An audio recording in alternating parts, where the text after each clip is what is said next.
ನಮಸ್ಕಾರ ಎಲ್ಲರಿಗೂ. ನಾನು doctor Chaitra Jayadev, retina specialist at Narayana Nethralaya. ಈಗ ತುಂಬ ಜನ ಪೇಷಂಟ್ಸು ನಮ್ಮ ಹಾಸ್ಪಿಟ್ಲಿಗೆ ಬಂದ್ಬಿಟ್ಟು ನಮಗೆ ಕಪ್ಪು ಚುಕ್ಕೆ ಥರ ಓಡಾಡುತ್ತೆ ಅಂತ ಹೇಳ್ತಾರೆ. ಕೆಲವರು ಹೇಳ್ತಾರೆ ಲೈನ್ ಥರ ಕಾಣುತ್ತೆ ಅಂತ. ಇದಕ್ಕೆ ನಾವು ಫ್ಲೋಟರ್ಸ್ ಅಂತ ಹೇಳ್ತೀವಿ.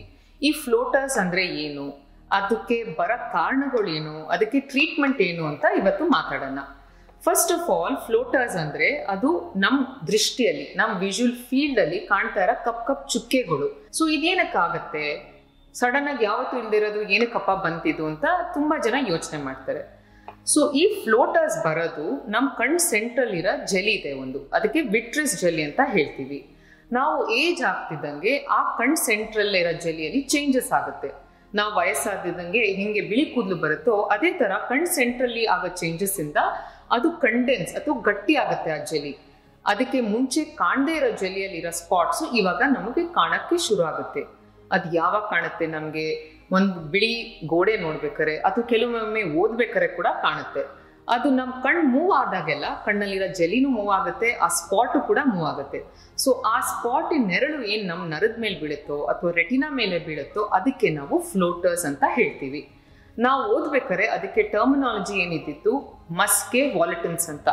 ಸಿಂಪ್ಲಿ ಪುಟ್ ಇಟ್ ಮೀನ್ಸ್ ಅದು ಹೌಸ್ ಫ್ಲೈ, ನೊಣ ಅಥವಾ ಸೊಳ್ಳೆ ತರ ಕಾಣುತ್ತೆ. ಅದು ಕಣ್ಣು ಮುಂದೆ ಆಡಾಡ್ತಾ ಇರುತ್ತೆ, ಅದು ನಾವು ಹೊಡೆದ್ರೂ ಹೋಗೋದಿಲ್ಲ. ಸೊ ಇದಕ್ಕೆ ಟ್ರೀಟ್ಮೆಂಟ್ ಏನು, ಕಾರಣಗಳೇನು? Like I said, first and foremost ageing is a major cause. Second cause, ಏನಾದ್ರು ಅಂಡರ್ಲೈಯಿಂಗ್ ಪೆಥಾಲಜಿ ಅಂದ್ರೆ ಯಾವ್ದಾರೋ ಕಣ್ಣಿನ ತೊಂದರೆ ಇತ್ತು, ಕಣ್ಣಿನ ಕಾಯಿಲೆ ಇತ್ತು, ಅವಾಗ್ಲೂ ಬರ್ಬೋದು. ಯಾರು ಈ ಕಂಡೀಷನ್ಗೆ ರಿಸ್ಕ್ ಫ್ಯಾಕ್ಟರ್ಸ್ ಹೊಂದಿದ್ದಾರೆ ಅಂದ್ರೆ, ಒಂದು ಹೈ ಪವರ್ ಇರೋ ಪೇಷಂಟ್ಸ್ ಅಂದ್ರೆ ಹೈ ಮಯೋಪಿಯಾ ಇರೋ ಪೇಷಂಟ್ಸ್ ಅಥವಾ ಹೈ ಮೈನಸ್ ಪವರ್ ಇರೋ ಪೇಷಂಟ್ಸ್ಗೆ ಈ ಫ್ಲೋಟರ್ಸ್ ಬರೋದು ತುಂಬಾ ಸಾಮಾನ್ಯ. ಅಂದ್ರೆ ಅವ್ರಿಗೆ ಚಿಕ್ಕ ವಯಸ್ಸಿನಲ್ಲೂ ಕೂಡ ಬರ್ಬೋದು.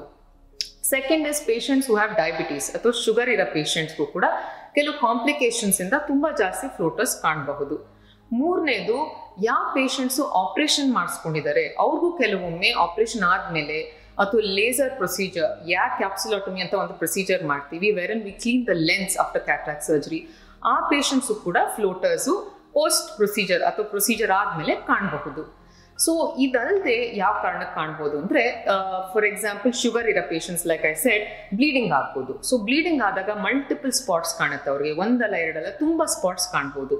ಇನ್ನೊಂದು, ಕಣ್ಣಿನ ಜೆಲಿ ಸೆಂಟಿಂದ ಸಪ್ರೇಟ್ ಆದಾಗ ಕೂಡ ಫ್ಲೋಟರ್ ಕಾಣುತ್ತೆ. ಸೊ ದೆನ್ ಇಮಿಡಿಯೇಟ್ ಆಗಿ ಪೇಷಂಟ್ಸ್ ಬರ್ತಾರೆ, ಹೊಸದಾಗಿ ನಂಗೆ ಏನೋ ಸ್ಪಾಟ್ಸ್ ಕಾಣ್ತಾ ಇದೆ. ಮೂರನೇದು, ಇಂಜುರಿ ಆಗಿರೋ ಪೇಷಂಟ್ಸ್, ಅವಾಗೂ ಕೂಡ ಅವ್ರು ಬ್ಲೀಡಿಂಗ್ ಆಗಿರ್ಬೋದು, ಅವ್ರಿಗೂ ಸ್ಪಾಟ್ಸ್ ಅಥವಾ ಫ್ಲೋಟರ್ಸ್ ತರ ಕಾಣಿಸುತ್ತೆ. ಸೊ ಇದೆಲ್ಲ ಪೇಷಂಟ್ಸ್ಗೆ, ಇನ್ಫೆಕ್ಷನ್ಸ್ ಇರೋ ಪೇಷಂಟ್ಸ್ಗೆ, ಇನ್ಫ್ಲಮೇಷನ್ ಇರೋ ಪೇಷಂಟ್ಸ್ಗೆ, ಇವರೆಲ್ಲರಿಗೂ ಫ್ಲೋಟರ್ಸ್ ಅಥವಾ ಈ ಸ್ಪಾಟ್ಸ್, ಬ್ಲ್ಯಾಕ್ ಸ್ಪಾಟ್ಸ್ ಕಾಣ್ಬೋದು. ಇದಾಗಿದ ತಕ್ಷಣ ಏನ್ ಮಾಡ್ಬೋದು? ಈ ಜಸ್ಟ್ ಏಜಿಂಗ್ ಇರೋ ಪ್ರೊಸೆಸ್ ಇಂದ ಆದ್ರೆ ನಾವು ಸ್ವಲ್ಪ ದಿನ ಇಗ್ನೋರ್ ಮಾಡ್ಬೋದು. ಬಟ್ ತುಂಬಾ ಸಡನ್ ಆಗಿ ತುಂಬಾ ಜಾಸ್ತಿ ಫ್ಲೋಟರ್ಸ್ ಬಂತು, ದೃಷ್ಟಿ ಅಫೆಕ್ಟ್ ಆಗ್ತಾ ಇದೆ ಅಂದ್ರೆ ತಕ್ಷಣ ಡಾಕ್ಟರ್ ಹತ್ರ ಹೋಗ್ಬೇಕು. ಯಾಕೆಂದ್ರೆ it could also be a symptom of retinal detachment.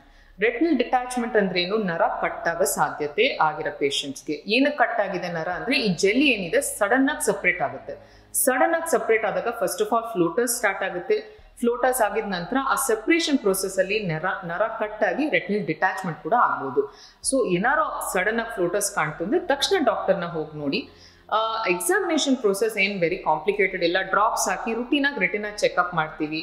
Side ಅಲ್ಲಿರೋ ನರ ಎಲ್ಲ ಡೀಟೇಲ್ ಆಗಿ ನೋಡಿ, ಏನಾರೋ ರೆಟಿನಾ ಕಟ್ ಆಗಿದೆಯಾ, ಲೇಸರ್ ಟ್ರೀಟ್ಮೆಂಟ್ ಬೇಕಾ, ಸರ್ಜರಿ ಬೇಕಾ ಇಲ್ವೋ ಅಂತ ನಾವು ಡಿಸೈಡ್ ಮಾಡ್ಬೋದು ಎಕ್ಸಾಮಿನೇಷನ್ ಆದ್ಮೇಲೆ.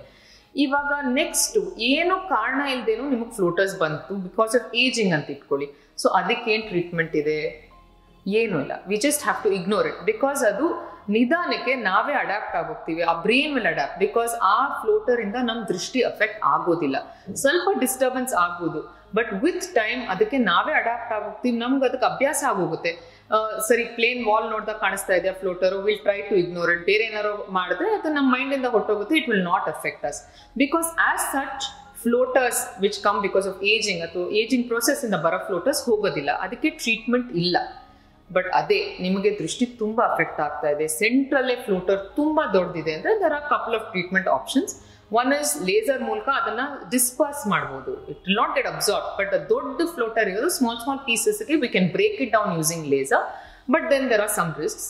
ಇನ್ನೊಂದೇನು ಅಂದ್ರೆ ತುಂಬಾ ಜಾಸ್ತಿ ಫ್ಲೋಟರ್ಸ್ ಯಂಗ್ ಏಜ್ ಅಲ್ಲಿ ಬಂದು ವಿಷನ್ ಅಫೆಕ್ಟ್ ಆಗ್ತಾ ಇದೆ, day to day activities professionally getting affected ಅಂದ್ರೆ the last option remains vitrectomy, ಆ ಪ್ರೊಸೀಜರ್ ಬೈ ವಿಚ್ ಈ ಜೆಲ್ಲಿ ಏನ್ ಮಾತಾಡಿದ್ನಲ್ಲ ಇಲ್ಲಿವರೆಗೂ ಆ ಜೆಲ್ಲಿನೇ ನಾವು ಸರ್ಜಿಕಲಿ ರಿಮೂವ್ ಮಾಡ್ತೀವಿ. As such floaters is not a very alarming problem, but ನಾವು ಇಗ್ನೋರು ಮಾಡೋಕ್ಕಾಗಲ್ಲ. ಆಕ್ಚುಲಿ ತುಂಬಾ ಜನ ಪೇಷಂಟ್ಸ್ ಗೆಟ್ ವೆರಿ ಡಿಸ್ಟ್ರೆಸ್, ನಮ್ಗೆ ಈ ತರ ಕಾಣಿಸ್ತಾ ಇದೆ ಮೇಡಮ್, ಫುಲ್ ಲೈಫ್ ಇರುತ್ತಾ, ಹೊಟ್ಟೋಗುತ್ತಾ ಇಲ್ವಾ. ಅದೇ ಸೇಮ್ ಪೇಷಂಟ್ ಒಂದು 3 months ನಂತರ ನಾವು ಮೀಟ್ ಮಾಡಿದಾಗ there a little bit okay, because ಅದು ಅವ್ರಿಗೆ ಅಭ್ಯಾಸ ಆಗೋಗಿರುತ್ತೆ. That is something that we all need to be aware of, that any one of us can get floaters. But sudden ಆಗಿ ಬಂತು ಅಥವಾ ತುಂಬಾ ಜಾಸ್ತಿ ಫ್ಲೋಟರ್ಸ್ ಬಂತು ಅಂದ್ರೆ ಇಮಿಡಿಯೇಟ್ ಆಗಿ ಹೋಗಿ ನಿಮ್ಮ ರೆಟಿನಾ ಸ್ಪೆಷಲಿಸ್ಟ್ ನ ಮೀಟ್ ಮಾಡಿ. Thank you.